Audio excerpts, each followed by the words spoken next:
Everybody smiles in the same language. A smile, let your light come shining through. Welcome to the Celebrate Happiness Roadshow podcast. I'm Sandra M., coming to you from Santa Fe, New Mexico, the land of enchantment. I interview people from all parts of the world about what happiness means to them. What are they in love with?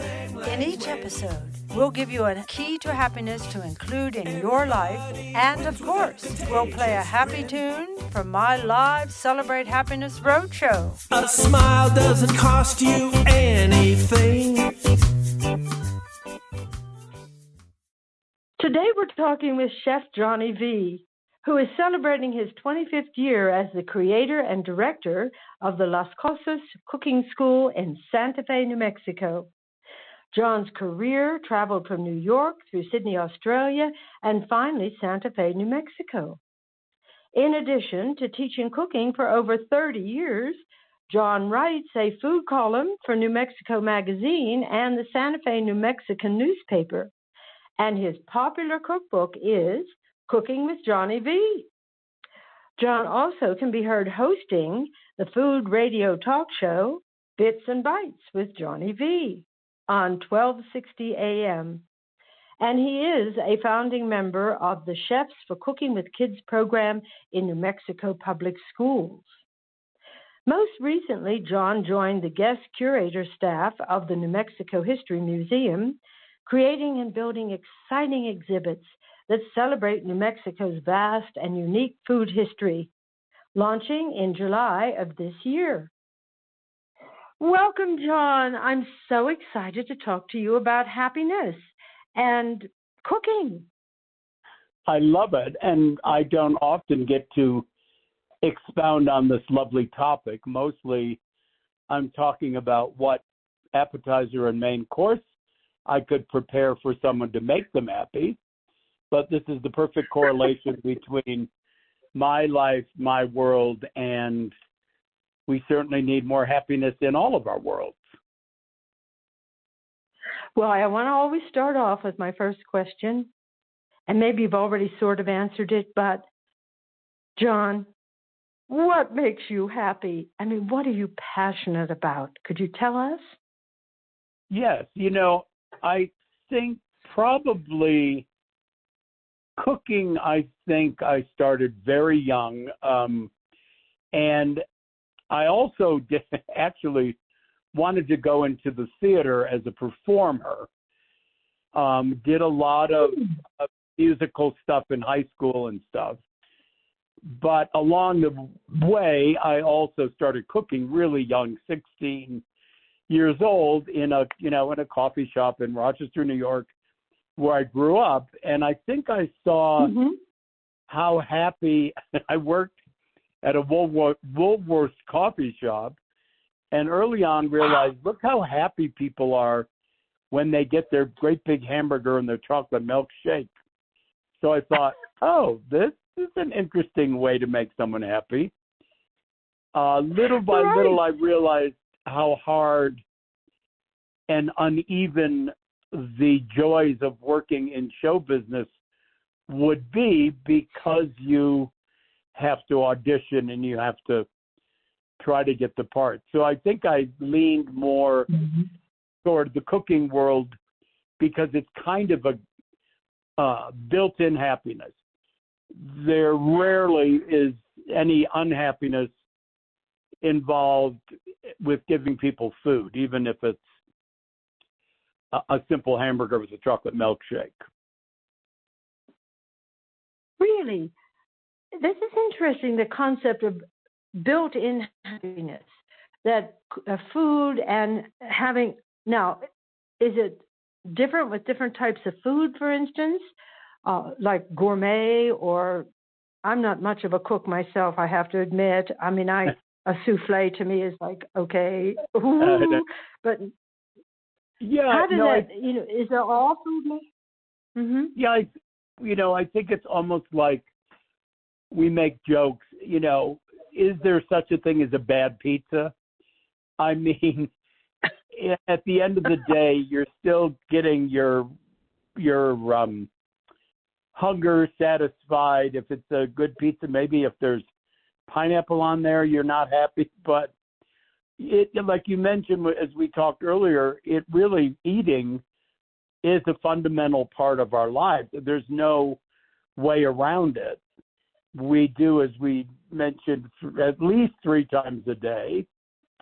And so we are pre-programmed to seek out the happiness of a meal, I think, both, nutritionally and also with our appetite. We get hungry every 3 hours and say, I think I need to have something that's going to make me happy. So I'm lucky that I've fallen into a career that people seek me out to help pursue that. I mean, isn't it funny? McDonald's calls their meals Happy Meals. Right. They do, don't they? Yeah. And is that mostly for kids? Is that mostly for children? Or is that like Happy Meals for adults? I think they should be doing them for adults, but I think it's mostly for children. It's a very smart advertising campaign. I don't know if a lot of nutritionists would agree that a Happy Meal from McDonald's is a nutritious meal, but I think I was a fat little boy, and I think I was happy when I had my hamburgers. Let me tell you. So it was kind of I think another part of my journey into cooking. My mother was not a good cook, but my grandmother was a great cook. And so I spent a lot of time at my grandmother's cooking with her. And as I tell people, she was so full of joy and love that I learned early on to associate cooking with joy and love. And that probably has been for my career. My grandmother was a Methodist minister's wife. So my grandfather in upstate New York, last name was Chauncey, started the Methodist church that I was brought up in. And I think the other part of, and we've got other areas of happiness, but I think having a good, I guess I would say spiritual more than religious support and background and upbringing, that's a great support for knowing how to achieve happiness, knowing how to keep happy, and then when there's bumps in the road and waves in the water, you got to have a little backup there, It's like, saying the guy upstairs is looking after me. Exactly. And you bring up a very good point. Keep happy. So that's what I have a couple of questions here just about happiness, and maybe food relates to it and maybe it doesn't. But I'm just thinking about keeping happy. There are many ways to keep happy. And I was just thinking, do you have, as a cook yourself, you're actually preparing the food, and I would imagine you teach a lot of other people to prepare food. And when people are making food, is that like a creative art for them? Do they feel really joyful and happy? And is there a lot of love that goes into creating? I keep thinking of a souffle. Yeah, I think there is. It's been interesting. So, Sandra, I've been teaching for 25 years at the Las Cosas Cooking School here in Santa Fe. I started the school March 1st, 1998. So 2 days ago was our 25th birthday. And I did some tabulations, and I figured I've probably taught somewhere around 37,000 people to cook in Santa Fe. And it is still so fun for me. And as we know, fun makes us happy. I love seeing people thrive through the experience of being taught how to make things. You mentioned a souffle. Last Friday, we did a baking class where we made a souffle. And the two people that made the souffle, you would have thought they had, discovered the cure for the common cold. And I thought, I'm so blessed that I get to impart, my 50 years experience cooking. On the other side of the coin, there have been many students who, for whatever reason, were brought up in a house where their mother did not want them in the kitchen, did not want them to make them. And I've had people tell me that just through my being fun and kind of joyful teaching them, I've helped them overcome their fear of being in the kitchen, which I think is, which is kind of a nice way to look at the effect I have on my students. And plus, hopefully at the end of every class, they get a delicious meal.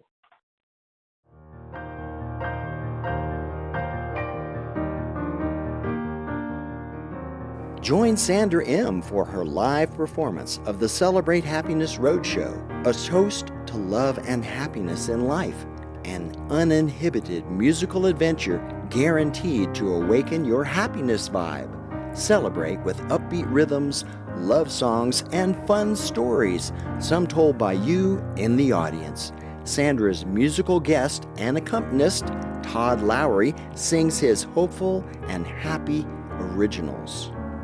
To book Sandra M. and the Celebrate Happiness Roadshow, email sandra@sandramcknight.com. Celebrate happiness with Sandra M.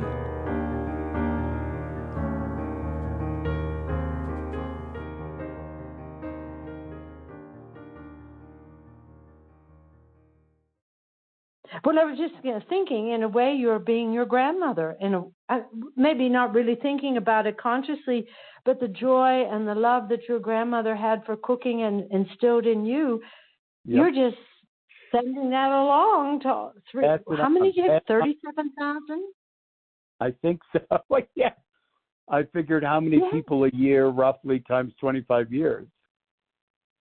So, and I think that's kind of a nice feather to have. And it's always fun. It's always fun for me.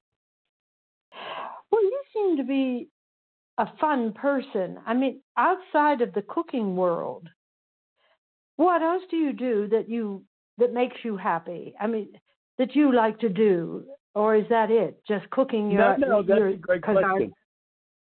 I do work a lot. Last week, I had probably more work in 1 week than I've done in a long time. Luckily, because I love what I do, it's not, it's maybe physically a challenge on the body, but at least I love what I do and I'm very happy doing it. I always say I can't imagine what it would be like to have to work as hard as I do at a job that you're not really that fond of doing, whether it's folding towels or splitting atoms at Los Alamos, So if I can enjoy what I do, I think you can, have a good week, rather than thinking, oh God, I have this crazy week ahead of me. We started to talk about when you're thinking about putting together a dinner or a class. When I had multiple events happening, I did tend to worry about it a little bit. Worry in a way like, oh God, did I remember to buy those apples? And what's the kitchen of the home we're going to like? And probably, during COVID, we all have that extra stress. And I just said, what? I'm not going to worry about it. And I make myself not worry about it.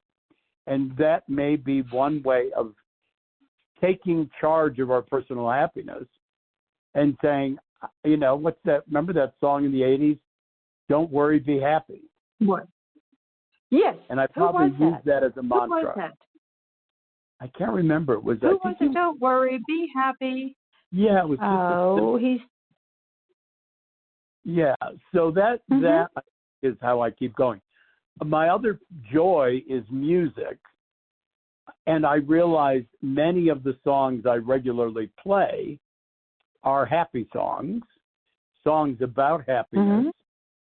And sometimes if, I'm a little grumpy, I'll put on something I was thinking of, forget your troubles, come on, get happy.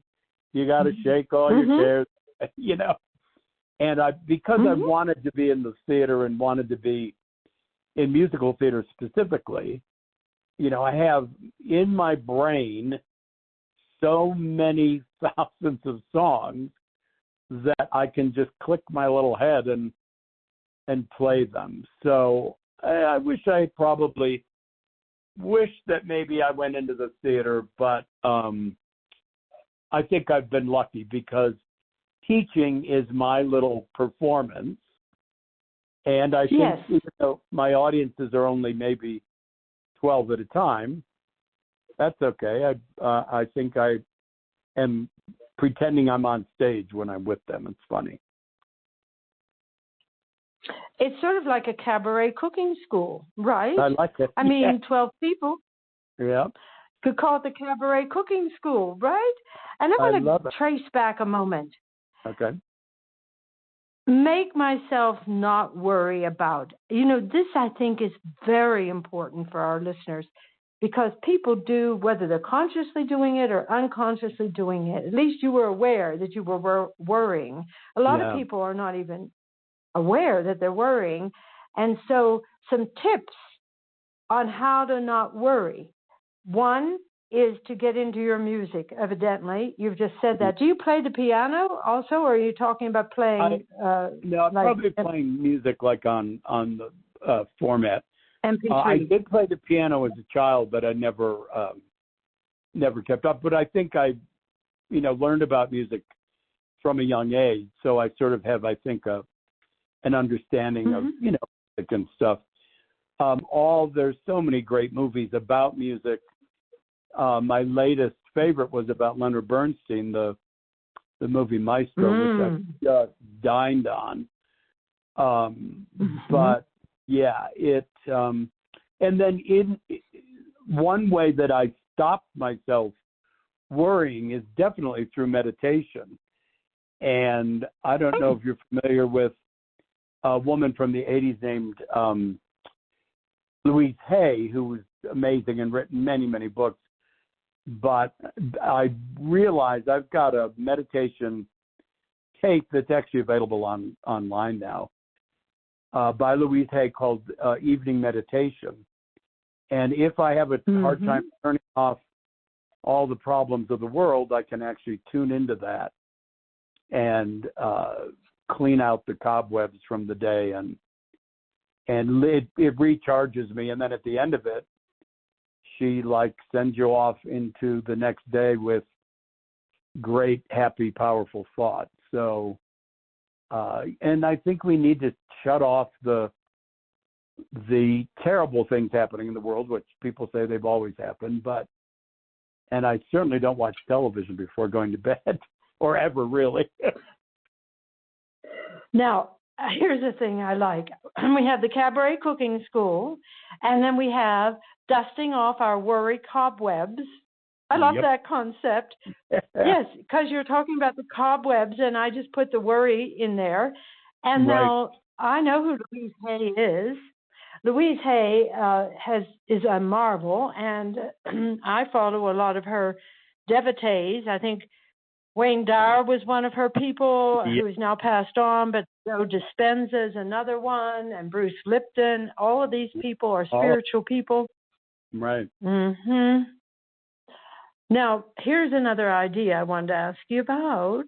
So now here we have it, that your tips for getting rid of worry, music, movies that are about music, and I assume maybe comedy music or comedy movies and things like that? Yes. I actually, believe it or not, watched The Sound of Music last week because I needed some motivational, spiritual, before this week that was the week from, toughness. But yeah, it's funny. People laugh that are like, you watch you watch The Sound of Music? I'm like, yes. You can't beat the beginning of Julie Andrews coming over those mountains and singing about the joy of music. That has got to make anybody happy. Exactly, as opposed to looking at the Equalizer or something like that on TV, where they're going to kill people or whatever. Yeah. And so here's the other thing that you do. You meditate, and you do that in the evening. You don't watch television hardly ever, and certainly not before you go to bed. And then you said, and I want to know what some of these powerful thoughts are that Louise Hay's meditation leaves you with. Could you share a couple of those for our listeners?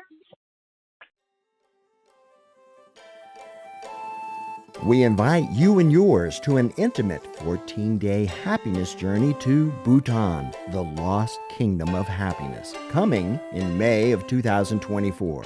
Experience the magnificent beauty, magic, and mystery of this ancient culture that calculates the gross national happiness of its people. Happiness, Bhutan style, is an adventure of a lifetime. Go to BhutanLostKingdomTours.com and click on Special Tour Packages to download your itinerary for Being in Love with Life, a happiness journey to Bhutan with Miss Sandra McKnight. And remember, celebrate happiness with Sandra M.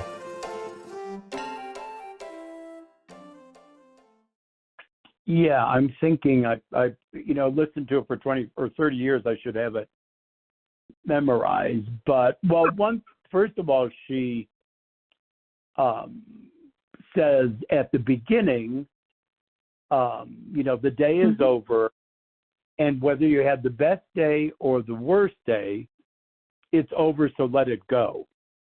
That's probably the first sentence. And I think letting it go, letting anything that's still bothering you, let it go, clears the way for creating your next day with positive intentions, So I think, I like, one of your questions that you sort of like is happiness a choice? And I think we have to say yes. We have to choose to be happy. I do laugh or not laugh, but I'm sure we've all heard someone that complains about the silliest thing, like, oh, I got stuck in traffic, or, oh, someone wasn't, somebody cut me off in the parking lot today, and it ruined my day. Like, really? That ruined your day? Think about the other parts of the world and the other problems of the world, that if that's your biggest challenge today, then you could probably let that go and choose to be happy about the day, So I do think it's a way of living. It's something you choose, and you set your sails to that being the direction your ship's going to sail in. And I do think, Sandra, that I think I'm blessed. There can be chemical unhappiness in your mind, in your brain. There is a way to be unhappy without you being able to control it. And I consider myself blessed that I seem not to have any of those challenges. And I feel bad for people that do. I have worked with I worked with our youth shelter here for 5 years. I teach cooking in our schools, and some of the kids at the youth shelter really had it tough growing up, But I think Louise Hay certainly has figured out a way to let people lead their way out of that darkness, So thank God, we do have ways to survive, what are some of those ways that you've noticed that the children, because I wanted to ask you before we get into that, why did you begin teaching cooking in the public schools? Because first they have a place to do it, right? Do they have kitchens and things like that? Yep. So we started a program, I think now 14 years ago, called Cooking with Kids. And I was one of 4 chefs that the director that started it knew me a little bit from what I was doing at the cooking school here in my cooking school. And 4 of us got together and they put together a program that I think started in 4 schools. And now I think we're in maybe 22 public schools in Santa Fe and Espanola. And it's part of the curriculum. So there are kitchens in most of the schools. There is a cooking instructor teacher, and the kids, pretty much K through 6, have a cooking class every week. They go to math, they go to social studies, and they go to cooking. So we call ourselves the super chefs. We go into the schools, a couple times a month really, and work with the kids in our chef's coat. And the kids all watch food television now. It's so funny. And they all know about chefs, and they think chefs are superheroes and stuff.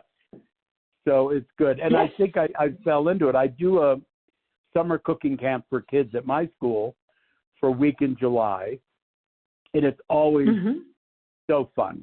So it's a lot of work, and you got to be on your toes. But when I got into cooking as a little boy, I see these kids just blossom and get such a big kick out of cooking. So it's an amazing program. We have a huge food insecurity problem in New Mexico, nutritional problem, So it's all part of, we get money from the food program to send food to the schools and stuff. So it's great. Great so program. What kind of dishes are you teaching? What kind of food are they preparing? Is it like meat and potatoes type of stuff to begin with? The program has foods from around the world. So they might be doing purple potato pancakes from Peru, and we make Moroccan dishes and Middle Eastern flatbreads and African curries. And so it's good because along with the cooking program, we learn about the country and the traditions and a little bit about the culture. They see it on the map. And then, of course, they get to eat it all. And, they've learned, or the program learned, kids may not like spinach, but when they use it in a cooking class and see how it comes out, they're connected to it suddenly. So, and that's a volunteer program, but as you know, volunteering can give you more joy than paid gigs sometimes. So that's part of the program. Yes. And it also seems to broaden the children's perspective. I mean, not only are they putting it in their stomach, but their mind, their hearts are open to those places. I'd like to end a little bit with the concept of being grateful. I know in my own life, I am so grateful for everything that I have, that I built, my ability to be creative, my ability to do what I'm doing with you right now, just reaching out to people about their happiness. So what role do you think that being grateful plays in a person's personal happiness? These children, is this a way of learning how to be happy? Yeah, that's a great question. I think happiness and gratefulness go hand in hand. I have rubbed shoulders with some ungrateful people that it's hard for me because, one thing I should have mentioned, my dear mother was crippled terribly with arthritis from when I was born. And I grew up with my mother who just had terrible, challenges physically, Mm-hmm. but her faith and her ability to feel grateful for whatever she had. I grew up in a house where I had this living example of, things can be not good, and you can decide, which my mother did, that her circumstance was not going to ruin her personal happiness or ruin how she was going to be able to give love to her 4 kids. And that was the best lesson that I was taught from an early age. So I've carried that through. I lived in New York City for 8 years and had wild, crazy times in the restaurant business in New York. And there was always that, that basis that I knew that there is a way to look at life. You can look at it like this is not good and it sucks. Or you could say, well, you know what? I'm going to decide that I can survive this, and I'm not going to let it ruin my, my day-to-day, happiness and stuff. And, the health is such an important part of our happiness. And it's not easy to decide when you're in pain and stuff. But, I think then you meditate, you do Louise Hay, and her famous book is Heal Yourself. And I think that's what we got to do, Heal yourself. Get rid of those worry cobwebs. Yep. Eat good food. Yes. It's been such a pleasure to speak with you, Johnny. You are so profound in many of your thoughts and how you relate it to just the human body and not only being nurtured with food, but being nurtured spiritually and in your heart. Are there any last thoughts you want to say? Friends. Yeah, friends are such a great part of that equation too, I think friends make us happy. Yes. We got to have our friends, I know. Right. Well, thank you so much for being with us on the Celebrate Happiness Roadshow. And we'll just end with that wonderful concept, friends can make us happy. And I'm going to sing you a short little song. Okay. Gray skies are going to clear up. Put on a happy face. Brush off the clouds and cheer up. Put on a happy face. Take off the gloomy mask of tragedy. It's not your style. You look so good that you'll be glad you decided to smile. That's my mantra. Thank you. Thank you so much. Monthly Keys to Happiness. Create a thought list. Take control of your thoughts. At the start of each month, make a short list of happy memories or things you're looking forward to on a small piece of paper or on your phone. And when you find yourself waiting for a ride, standing in line at the grocery store, or just with a few minutes to kill, break out the list. You can even use it when you're just generally feeling down and need to change up your thoughts.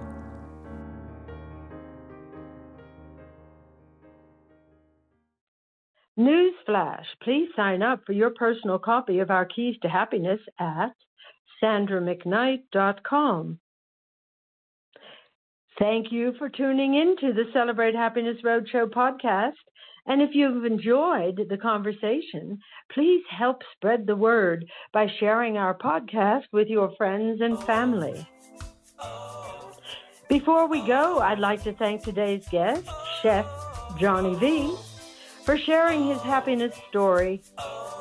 And to share your happiness story on the Celebrate Happiness Roadshow podcast, send an email to sandra@sandramcknight.com. Turn your smile on, you can't go wrong.